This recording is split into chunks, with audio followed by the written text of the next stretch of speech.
तो गाइस आज हम सीखेंगे कि हम हमारे कान के द्वारा बाह्य आवाज़ों को किस प्रकार सुनते हैं। ये हमारे कान की संरचना है। एक कान की संरचना में 3 भाग होते हैं। एक ये जो बाहर से हमें दिखता है, इस बाह्य भाग को हम बोलते हैं आउटर ईयर। बीच वाला जो भाग होता है उसको मिडिल ईयर, और इधर वाला जो भाग होता है इसको इनर, यानी कि बाह्य कान, मध्य कान और आंतरिक कान। बाह्य कान पे जो बेसिकली स्ट्रक्चर होती है, लचीली जैसी संरचना होती है, कोमल, इसको पिन्ना बोला जाता है।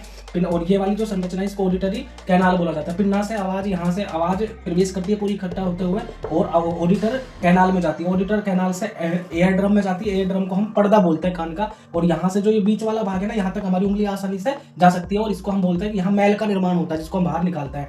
तो यहाँ एक ध्वनि संकेत एक कंपन से पैदा होता है हमारे यहाँ इसमें एयर ड्रम में, और कंपन से पैदा होते हुए ये जो एक कोयल जैसी संरचना दिखाई दे रही होगी, इसको कोकलिया बोला जाता है। कोकलिया, इस कोकलिया में एक द्रव भरा होता है जिसको इंट्रास्टेरियल फ्लूइड कहा जाता है। और यहाँ एक हेयर जैसी संरचना होती है, अर्थात इनको हेयर सेल बोला जाता है। तो यहाँ इस फ्लूइड, जब ये फ्लूइड है, इस फ्लूइड में कंपन पैदा होता है, जिसके कारण हेयर कोशिकाओं में भी कंपन पैदा होता है। और ये कंपन है, ये कंपनों को फिर कहाँ भेज दिया जाता है? ऑडिटोरी नर्वस, और ऑडिटोरी नर्व इसके द्वारा, और ऑडिटोरी नर्वस है इसके द्वारा फिर इस जो संकेत होते हैं कंपन, इनको मस्तिष्क के द्वारा मस्तिष्क के पास भेज दिया जाता है, और मस्तिष्क फिर इन पर कार्य करता है। तो इस तरीके से हम कान से बाह्य आवाजों को सुन सकते हैं।